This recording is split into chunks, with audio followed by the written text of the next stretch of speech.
प्रभु यीशु मसीहा के सामर्थी नाम में एक बार फिर से मैं आप सबका वेलकम करता हूं, सबका स्वागत करता हूं और यीशु मसीह के सामर्थी नाम में आप सबको प्रेमी सलाम, जय मसीह की।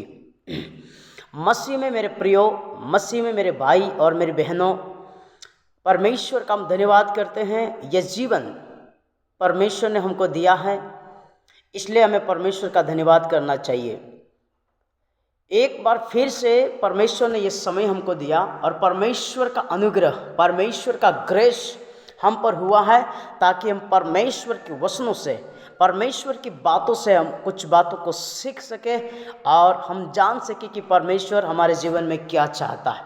तो आज मैं आपसे कहना चाहता हूँ, परमेश्वर के वचन को ध्यान से सुने, सावधानी के साथ सुने। आप जहाँ कहीं पर मुझे बैठकर सुन रहे हैं, कहीं पर आप जॉब करते हुए सुन रहे हैं, काम धंधा करते हुए सुन रहे हैं या घर पे सुन रहे हैं, कहीं पर भी आप मुझे सुन रहे हैं, वचन को ध्यान से सुने। परमेश्वर का वचन है, ये किसी व्यक्ति का वचन नहीं है, ये परमेश्वर का वचन है। वचन में लिखा है, यूहन्ना उसके 1 अध्याय उसके 1 पद में लिखा है, आदि में वचन था।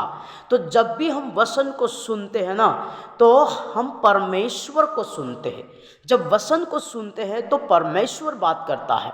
परमेश्वर जब अपने मुख के द्वारा वचन बोलता है ना, तो जहाँ पर अंधियारा है, जहाँ पर डार्कनेस है, जहाँ पर गंदगी है, वहाँ पर क्या हो जाता है? प्रकाश हो जाता है और उजाला हो जाता है। तो वचन सुनते हैं, आप कोई क्या बोल सकते हैं, आप वचन सुन रहे हैं, है ना, कोई दूसरी बात ही नहीं सुन रहे, आप वचन सुन रहे, परमेश्वर का वचन सुन रहे। हम सिर्फ उस स्पीकर है, हम उसका माध्यम है, हम सिर्फ उसका एक जरिया है कि हमारे द्वारा परमेश्वर लोगों से बातचीत करता है। तो परमेश्वर जो वचन है वो परमेश्वर है, वचन वो परमेश्वर का वचन, उसकी योजनाएं, उसकी कल्पनाएं हैं हमारे लिए।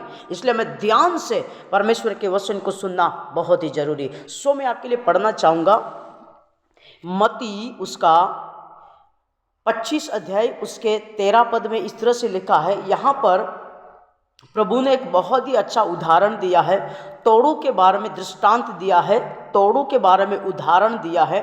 सो उस उदाहरण को, इस एग्जाम्पल को हमारे जीवन में हम किस तरह से लागू कर सकते हैं, हम कैसे इसमें आते हैं करके आज हम वचन से सीखेंगे।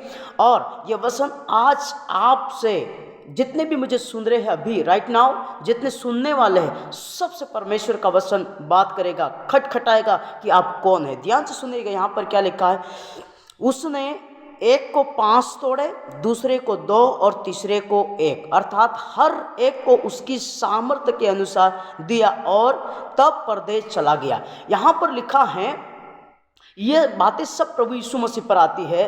तो प्रभु यीशु मसीह ने ये उदाहरण लोगों को बताया, बोला कि एक को मैंने 5 तोड़े दिए है और एक को 2 दिया और एक को 1 दिया है और उसकी सामर्थ्य के अनुसार मैंने उसको दिया है, और वापस जो स्वामी था वो परदेश चला गया। अब बात हो रही है यहाँ पर, प्रभु ने हमको क्या दिया है? परमेश्वर पिता ने अर्थात यीशु मसीह ने हमको क्या दिया है? इस बात को हम ध्यान से समझेंगे। परमेश्वर ने हमको तोड़े दिए हैं। क्या दिए हैं? तोड़े दिए हैं। मैं खास करके यहाँ पर 5 तोड़े हैं, 2 तोड़े हैं। मैं इस पर बात नहीं करना चाहता, मैं बात करना चाहता हूँ, आज एक तोड़े पर बात करना चाहता हूँ। तो सुनिएगा मेरी बात को। इस संसार में आप जो कुछ भी देख पा रहे हैं, यह सब परमेश्वर का है। यहां तक कि आप भी परमेश्वर के। सुन रहे मुझे? ध्यान से सुनिए। आप भी, आपका शरीर, मेरा शरीर, प्राण, आत्मा, यह सब परमेश्वर का है।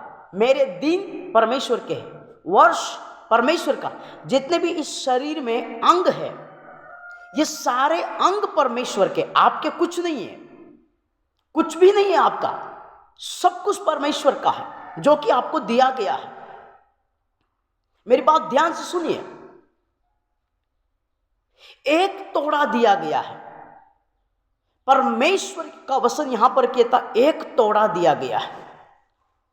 अब यहां पर बात वरदानों की भी है, बात यहाँ पर गिफ्ट की भी है, बात यहाँ पर टैलेंट की भी है, प्रतिभा की भी बात है, स्किल्स की भी बातें आती है यहाँ पर। लेकिन मैं आज सिर्फ एक बेसिक बात करूंगा जो हमारे जीवन के लिए होगी, आपके व्यक्तिगत जीवन के लिए होगी। परमेश्वर ने एक तोड़ा आपको दिया और वो है आपका खुद का जीवन, आपका खुद का आत्मा, आपका खुद का प्राण, आपका खुद का शरीर जो परमेश्वर ने आपको दिया है। लेकिन क्या हुआ मालूम है, 5 तोड़े दिए, ये तो क्या कर रहा है, कमा रहा है। मतलब क्या कर रहा है, लेन देन कर रहा है, कमा रहा है, आदान प्रदान कर रहा है। 2 दिया, वो भी आदान प्रदान कर रहा है, लेन देन कर रहा है, कमा रहा है, मेहनत कर रहा है, परिश्रम कर रहा है। लेकिन जिसको 1 तोड़ा मिला ना, उसने क्या किया मालूम, 18 पद में हम पढ़ते हैं तो इस तरह का, परंतु जिसको 1 मिला था उसने जाकर मिट्टी खोदी और अपने स्वामी के रुपये छिपा दिए। अब ध्यान से सुनिए, जिसको 1 मिला था उसने मिट्टी खोदी और उसमें छुपा दिया। अब ये जो तोड़ा है हमारा जीवन है, आपका व्यक्तिगत जीवन है। आपका व्यक्तिगत जीवन अभी कहां है, जांचे। कहां पर छिपा हुआ है, जांचे। कहां पर उसको आपने गाड़ कर, खोद कर उसको रख दिया है, जांचे। आपका आत्मिक जीवन कहां पर है, कहां पर है, सोचे। क्या किसी पाप में आपने खोद कर गाड़ दिया है? क्या घमंड में गाड़ा हुआ है? क्या अभिमान, इस क्या बोल सकते हैं, इस जीवन के ऊपर अभिमान है? क्या इस जीवन के ऊपर घमंड है? क्या इस जीवन के ऊपर लोभ है? क्या इस जीवन के ऊपर लालच है? क्या इस जीवन के ऊपर संसार की अभिलाषाएं हैं? क्या कोई पाप है, कोई आदत है गंदी? दारू पी रहे हैं, झगड़ा कर रहे हैं, व्यभिचार कर रहे हैं, चोरी कर रहे हैं, और गलत काम कर रहे हैं। आपका जीवन कहां पर है, कहां आपने गाड़ रखा है? यह जीवन आपको मिला है, अद्भुत जीवन है, और आपने उसको गाड़ कर रखा है। छोटी छोटी बातों ने हमारे जीवन को दबा दिया है, आपके जीवन को दबा दिया है।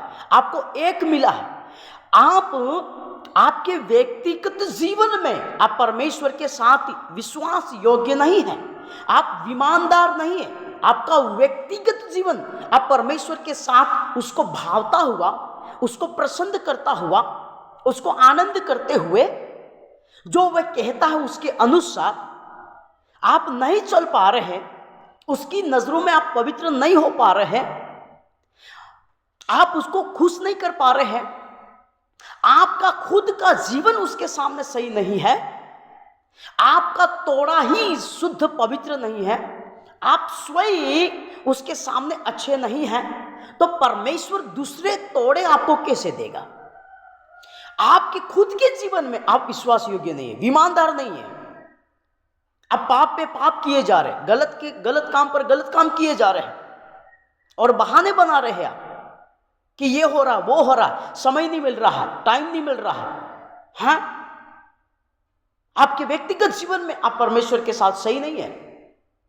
आप सही नहीं हैं तो परमेश्वर आपको कैसे बढ़ाएगा?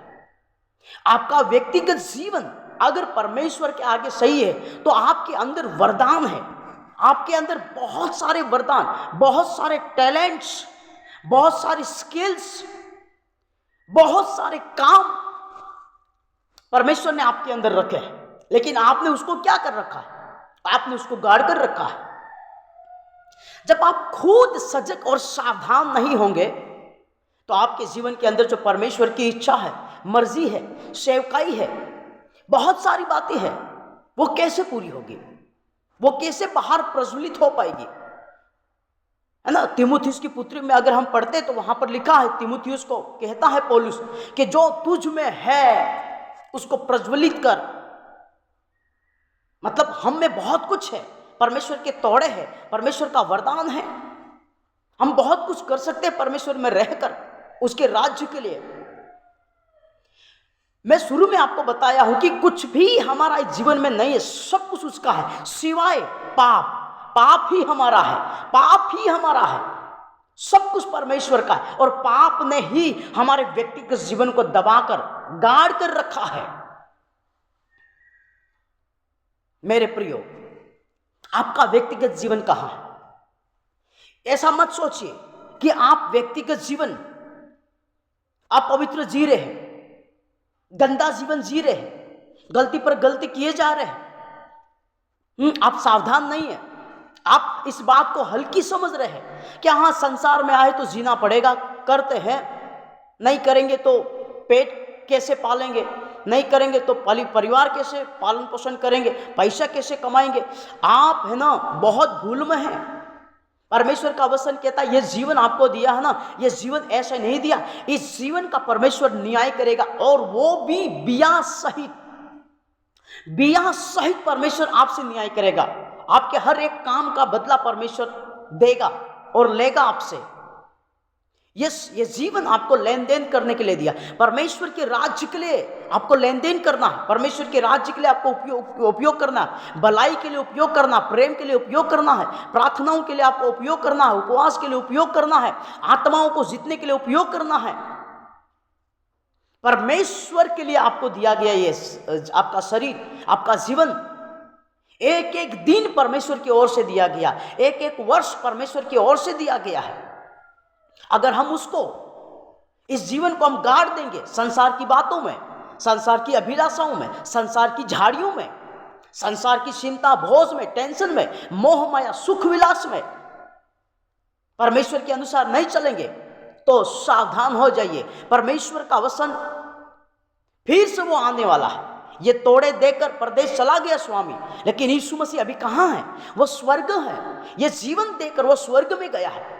हमको आत्मा दिया, हमको पवित्र आत्मा दिया है, हमको विश्वास दिया है, उद्धार का विश्वास दिया है। यह विश्वास आपके अंदर ऐसे नहीं आया, पवित्र आत्मा वरदान के रूप में आया, विश्वास वरदान के रूप में आया, तोड़े वरदान के रूप में आए। वरदान है वो, क्या बोल सकते हैं, गिफ्ट के रूप में आपके अंदर आए हैं।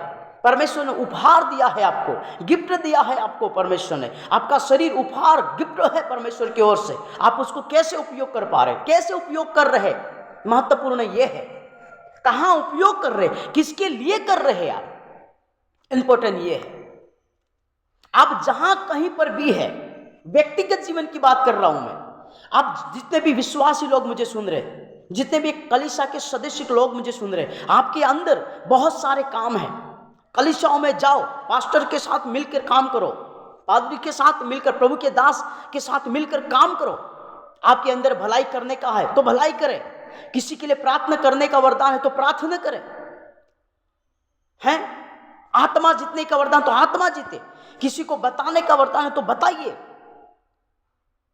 आपके अंदर डिजायर है, परमेश्वर ने कोई ऐसा अंदर रखा है, उसको अंदर खत्म मत होने दे। प्रार्थना करके, उपवास करके उसको आगे बढ़ाइए, क्योंकि वही है जो परमेश्वर ने आपको दिया है। अगर आपके पास नौकरी है तो परमेश्वर के लिए उपयोग करें। आपके पास पैसा है, परमेश्वर के राज्य के लिए उपयोग करें। आपके पास अच्छा काम धंधा है, काम धंधा करते हुए परमेश्वर के राज्य के लिए आप क्या करें, अपने आप को इस्तेमाल होवे। मेरे प्रियो, यीशु मसीह आने वाला है और वचन में लिखा है, उसी 27 पद में हम पढ़ते हैं, तो मुझे चाहिए था कि मेरा रुपया शराबों को दे देता, तब मैं आकर अपना धन ब्याज समेत ले लेता। यीशु मसीह आने वाला है और ब्याज सहित लेने वाला है, न्याय करने वाला परमेश्वर। आपको जो कुछ भी दिया है उसको लेन देन करें, उसका आदान प्रदान करें, सेवकाई में उपयोग करें, परमेश्वर के राज्य के लिए दे, अपने आप को परमेश्वर के लिए दे दे, अपने आप को परमेश्वर के लिए समर्पण कर दे। तब जाकर जो आपके अंदर है वो बाहर निकल कर आएगा। आपकी यहां पर लिखा सामर्थ्य के अनुसार, मतलब बलिदान के अनुसार, परमेश्वर को वो कितना चाहता है, परमेश्वर के लिए वो कितना करना चाहता, परमेश्वर के लिए अपने आप को कितना उसके आगे वो रखना चाहता है, उसकी सामर्थ्य के अनुसार परमेश्वर उसको देगा। अगर परमेश्वर के लिए नहीं करेगा तो परमेश्वर उसको नहीं देगा, उसका काम उसके अंदर प्रकट नहीं होगा, उसके वरदान उसके अंदर प्रज्वलित नहीं होंगे। वैसे ही आपको और मुझको भी यही करना है। जितने भी मुझे सुन रहे हैं, आज इस वचन के बाद, सुनने के बाद इस वचन के अनुसार करना शुरू कर दे। परमेश्वर आप सबको इस वचन के द्वारा आशीष करे। आमीन।